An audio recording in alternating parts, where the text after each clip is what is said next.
இன்றைக்கி ஒரு birthday mini vlog தான் பார்க்க போகிறோம். வயசாகிட்டே போகுதுன்னு சொல்லி மனசை தேர்த்திட்டு இன்றைக்கி டேவை ஸ்டார்ட் பண்ணியாச்சு. காலையிலே எழுந்திரிச்சு குளிச்சுட்டு அத்தை பார்த்திங்கன்னா வந்து பூஜை பண்ணாங்க. சாமியும் கும்பிட்டுட்டு எனக்கு பிடிக்குமேன்னு சொல்லி கேசரி பண்ணி கொடுத்தாங்க. அதையும் சாப்பிட்டுட்டு வேலையை ஆரம்பிச்சாச்சுங்க.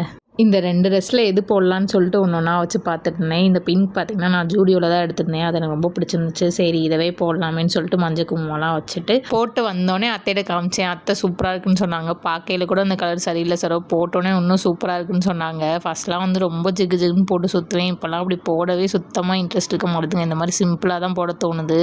யாத்தினே ரெடி பண்ணி விட்டுட்டு இன்றைக்கி ஆஃப்டர்நூன் லன்ச்சு வெளியே போய் சாப்பிட்லாமேன்னு சொல்லிட்டு ஒரு 2 மணி போல் கிளம்பிட்டோங்க. வெளியே போய் வெயிலை பார்த்தா தலை காட்ட முடியலங்க. அதுக்கு ஆர்டர் பண்ணி வீட்டிலேயே சாப்பிட்டு வந்துருக்கலாமேன்னு தோணுச்சு. அப்படி வெயில் அடிச்சிச்சு.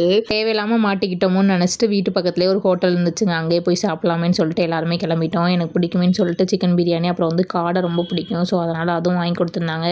எல்லாமே பொறுமையாக உட்காந்து சாப்பிட்டுட்டு இது பார்த்திங்கன்னா திருச்சியில் சுவை ரெஸ்டாரண்ட் தான் போயிருந்தோம். எல்லாமே டேஸ்ட்டு சூப்பராக இருந்துச்சுங்க. இந்த பர்த்டே வந்து எனக்கு இப்படி தான் போச்சு. இதே மாதிரி நெக்ஸ்ட் vlogல பார்க்கலாம். பாய்.